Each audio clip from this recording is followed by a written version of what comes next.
This is where we spend the night, Shigar Hotel. Well worth looking it up. It's a Serena Shigar Hotel. Serena, Serena Shigar, Shigar, Shigar Hotel. Very, very good. Enjoyed ourselves. Just had our breakfast. This is a masjid built 400 years ago. And as you can see, wood is available. So all the buildings are made of wood and stone and mud. Suits the climate.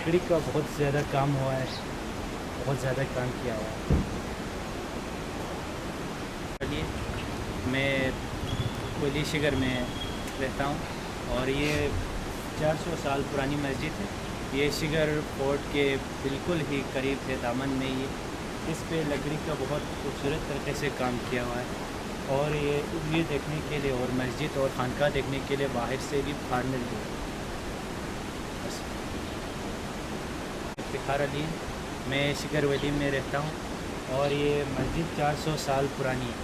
ये बिल्कुल Shigar fort के दामन में ही और इस पे लकड़ी का बहुत खूबसूरत तरीके से काम किया हुआ।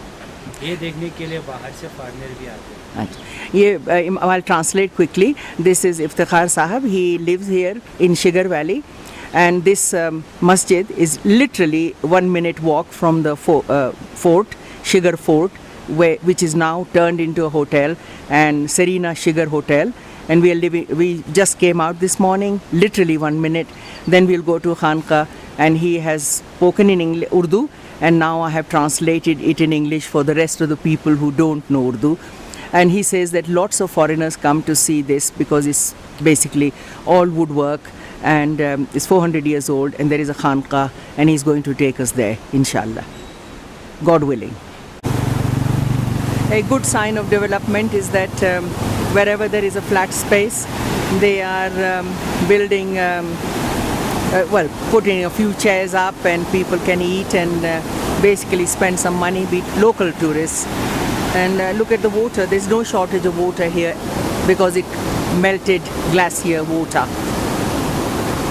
So the water mafia, which is in Karachi, does not exist here, because if anybody demands water, then they can get it just from the mountains.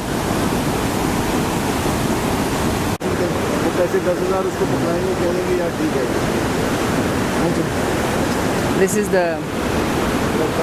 literally, it must have been a very safe place, the fort, because you've got this huge mountain.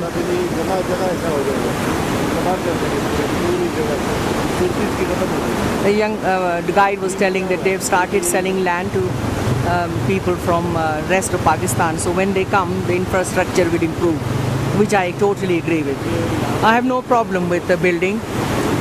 Floods come, floods go, but at least if 9 months of the year you can walk about, that is good enough for me. Best way cement. I'm very interested because I do build walls back home and roads in the wood, and I do use wood and I use concrete and cement. So I'm into cement. It's interesting, and he's left it out here. It's dry. I would dare not leave my cement out here. It will become solid by the next day. This looks good. Government of Pakistan, Benazir Income Support Programme. So let's hope that something goes into the local population. One can only, at least the gate looks very brand new, and we can just hope for the best. First ducks we've seen in Shigar, and they are running away. That's a pair. Absolutely beautiful. They must have a name, and they are gorgeous, and they are wild. They live here, and obviously hens as well, running wild, which is beautiful. But I do love the ducks. A pair of ducks. A local cow. These are smaller than the average cow, and obviously they are fed on organic straw and stuff. Now we are in a private school in Shigar, and we have the principal with us. The name of the school is Swal. Uswa Public School, Uswa, USWA, Uswa Public School, and he has told us, they've drawn this lovely map of all the areas where China is, India is, Afghanistan, Iran, which is really good. So I like the writing is brilliant. Thank you very much. I'm going to take a video of the Amburik Mosque. The 14th century Amburik Mosque represents the first Islamic religious monument in the Shigar Valley, built by Irani craftsmen who were traveling with the Kashmiri preacher Sayyid Ali Hamdani. The mosque was built using the traditional cribbage and Cator technique, which also possesses rich carved motifs and strong structural elements. In 1998, Aga Khan Cultural Services Pakistan, with funding from the Royal Norwegian Embassy, Islamabad, restored the mosque in partnership with local community. In 2005, it was recognized with the UNESCO Award for Heritage Conservation.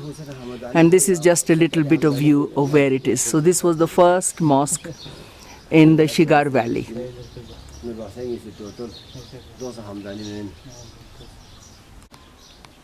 बिस्मिल्लाहिर्रहमानिर्रहीम।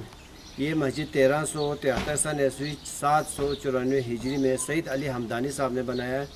ये 649 साल होते हैं इस मस्जिद को। ये 649 साल में मस्जिद के ये ऊपर वाला हिस्सा मुकम्मल नीचे दब गया था। इसको 1998 में दोबारा बनाया। ये बनाने के बाद यूनेस्को की तरफ से 2005 में पूरा गिलगित बल्तिस्तान की पहली मस्जिद और पुराना मस्जिद होने की तरफ से उन्होंने इसको अवार्ड दिया है। 1998 में ये मईत खाना बनाया, जो बंदा फौत हो जाता है यहाँ पे गुस्ल कफन देने की जगह बनाया। ये किसी ने वक़्त फ़कीर मस्जिद को दिया था, ये उस वक़्त बनाया। यहाँ पे दो ख़ानदान चल रहे हैं। एक बाबा जी का ख़ानदान है, ये बाबा जी इनका मुजाबिर का काम है, यहाँ पे सफाई का काम करते हैं। दूसरा उस ज़माने में इमामत का काम हमारा था। अभी हमारा कोई बंदा नहीं है, एक मौलाना सब और है। 14वां पुश मैं ख़ुद हुसादात कराने का यहाँ पे, ये इसका 13वां पुश चल रहा है, इसका बेटा 14वां, मैं ख़ुद 14वां पुश चल रहा है। ये मस्जिद की हिस्ट्री 649 साल। शिगर पूरा गिलगित बल्तिस्तान की ये पहली मस्जिद है। उस वक़्त ये पूरा इलाका शिगर जंगल से भरा हुआ था। उस ज़माने में बुदेश की हुकूमत थी, आगे पहाड़ों पे रहता था। उनके सरदार ने पूछा जी नीचे जंगल में कोई बंदा आया है, उससे पूछो क्यों आया है। तो उसने जवाब यही दिया, मैं मुबल्लिग इस्लाम हूँ, इस्लाम की तबलीग के लिए यहाँ पे आया हूँ। यहाँ से इस्लाम को फैलना शुरू हो गया, इसलिए वजह से इसका नाम अम्बुरिक है। इसका माने सूरज की पहली किरण, मुसलमानों को पहला रोशनी देने वाली जगह।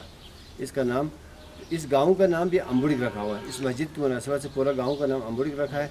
ये उस वक़्त से लेकर अब तक अल्लाह के पास उस वक़्त 2 घराने थे, अभी इस वक्त अल्लाह करम है ये अम्बुरिक गांव में 22-23 घराने मौजूद हैं। ये इसके हिस्से में। So we've heard the history in Urdu from the caretaker of this place. There are two people, this gentleman and this other one. They're 13, 14 generations. They've been looking after this place. And what was written in English, he's basically repeated that in Urdu. So it's translated in Urdu.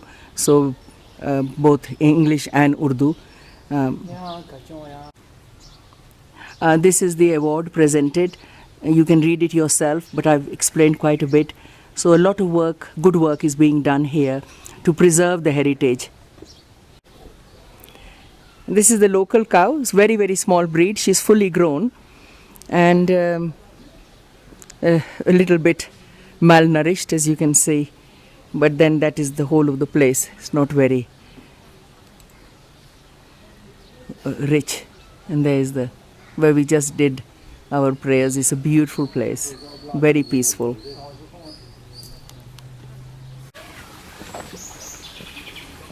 Local ducks,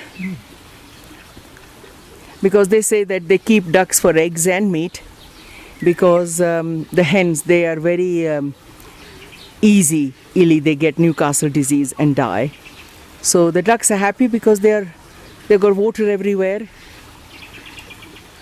I'll tell you something about it. 1 minute. This is wheat. It has been hand threshed and they're now leaving it to dry.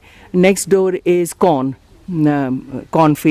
Right, you were going to say something, say it. Part of their handwork, they don't put fertilizer on, they grow it with this. Did you see this green stuff? That green plant is vetch. We have it in our meadow as well, it fixes nitrogen. So you plant it with vetch, and then you harvest it all together by hand. It's very labour intensive, but it's completely organic. How do you spell vetch? VETCH. VETCH. So they grow vetch as a nitrogen fixing plant, and which, as you know, nitrogen is good for the soil as well as for the wheat. And then it's all hand threshed. It's totally organic. And the next door is corn field. You can see onions being grown, and this is all by hand. Next door is corn, and behind that is potato, and beyond that is the wheat, which is now ready for cropping. They do this all by hand. Very labor intensive. But then machines wouldn't work here because the fields are so small, and so it has to be hand done. But it is all organic, and there is I can see a big market for organic food if that can be sort of utilized, because it's 100% pure organic. But then it would need to be certified that it is organic. These are bricks made from the mud that comes down in landslides and so on. It's good quality. It's made by hand and then dried in the sun, and then you can see the house being made with brick with a bit of cement put together.